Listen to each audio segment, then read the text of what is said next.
No, I didn't always dress this way.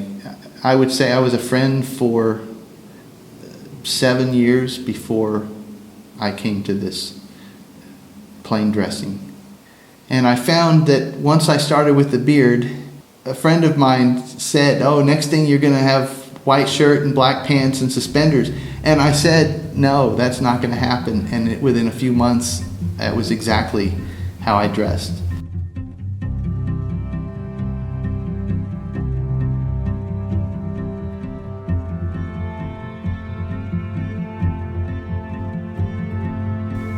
Quakers and the Amish, of course, are often confused because of dress styles. You see old pictures of Quakers, and they got broad-brimmed hats and bonnets and plain clothes, much the way the Amish dress today.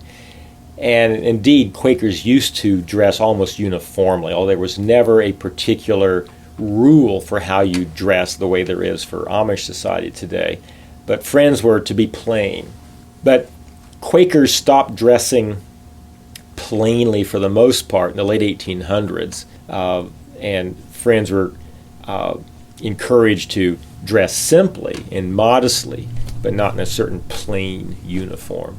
Although some Friends to this day will dress plainly as a public testimony, to their belief in simplicity.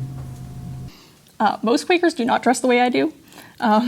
Most Quakers, you probably wouldn't be able to tell just seeing them, although I gotta say there's quite the affinity for tie-dye.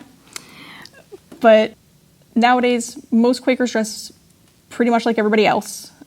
They might have some more compunctions about shopping at thrift stores or fair trade or not having writing on their clothing. Like, it's not gonna say Hollister across their chest because then they're advertising for a company and they don't wanna do that. So you'll see those kind of things as how people take up their version of plain. This is just my version. I do the plain dress thing as, okay, so there's like a practical side and a spiritual side to this, right?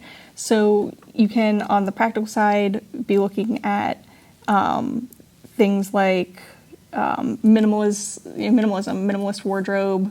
I've got something like 5 shirts and my black skirt, and I'm good to go.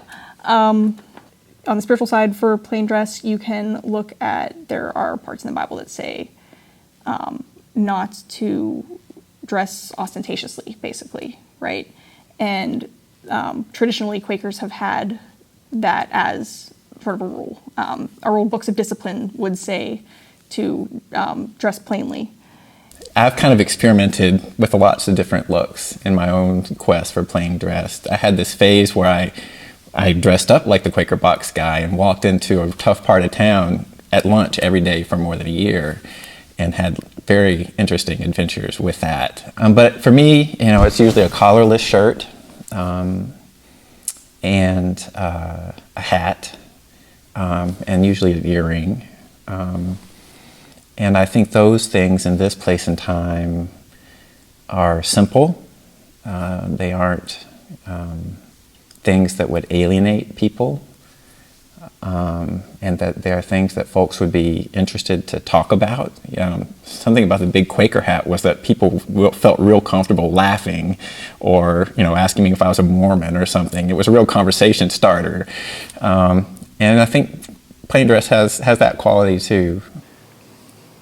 So my thought of when I started to dress plain, and I started with the beard and added the rest gradually, was that I didn't want to be able to blend in with the crowd. It's so easy to just look like everybody else and maybe interact with people or do things that you really shouldn't be doing, but you just kind of go along with the crowd. But for me, I really wanted something that would call my attention to how I was interacting in the world. And looking different is a helpful tool for me.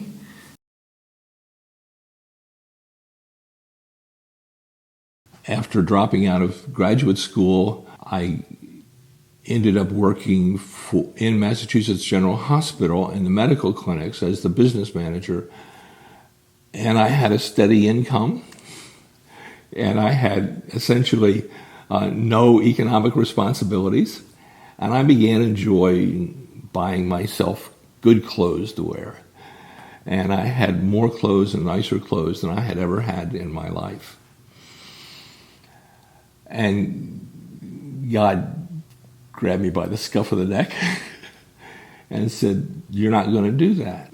And there was the usual internal struggle for a while, and God had the last word. And so God said, "You're not going to wear suits or sports coats anymore."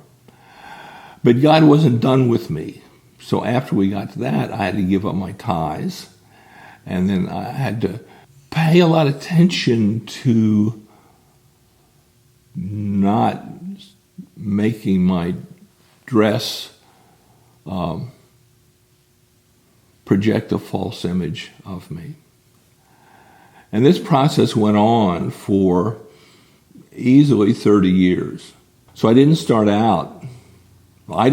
any of this, okay? And it has never been about replicating plain dress of Quakers of older days.